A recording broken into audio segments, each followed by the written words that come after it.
Donald Trump and Republicans in Congress claim that America spends too much on things like food stamps, welfare, and foreign aid. But let's look at how the government actually spends your federal tax dollars each year.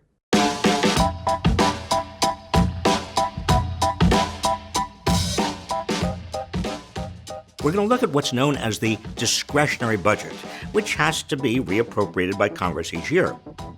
Let's start with foreign aid, the conservatives' favorite boogeyman. It's $29 billion a year.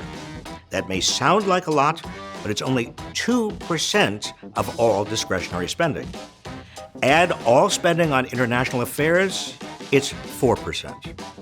What about science and technology, including NASA, the National Science Foundation, and research in clean energy, which conservatives love to hate? Just 3%. The environment and natural resources, money for clean air, safe drinking water, and protecting public lands? Another 3%. Roads, bridges, highways, airports, all transportation funding. Another 3%. Community and regional development.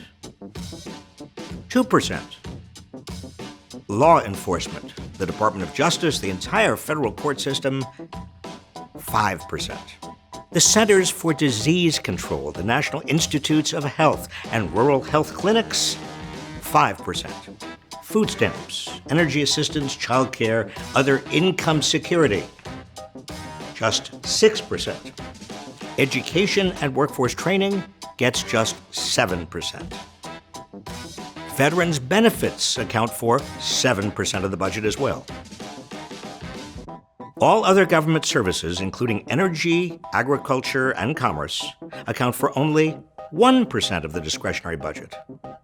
But that's only 46%. The remaining 54% of annual spending is on the military, which is more spent on the military than the next 7 nations combined. It's huge.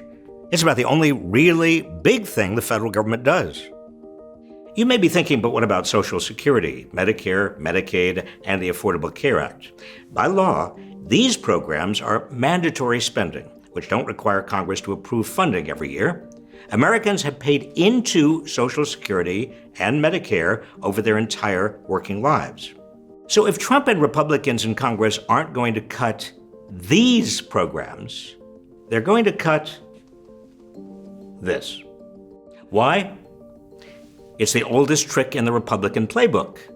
Their goal has always been to make the deepest possible cuts to Social Security, Medicare, Medicaid, and the Affordable Care Act in order to make way for more tax cuts for the wealthy and corporations. So when you hear a politician complain that the federal government spends too much on these sorts of things, don't believe it. Here's where the money is really going. What do you think? What should the federal government spend money on? Let us know in the comments. If you found this video informative, be sure to also watch our video on the military-industrial drain. As always, thank you for watching. And be sure to subscribe to this channel for more videos like this one.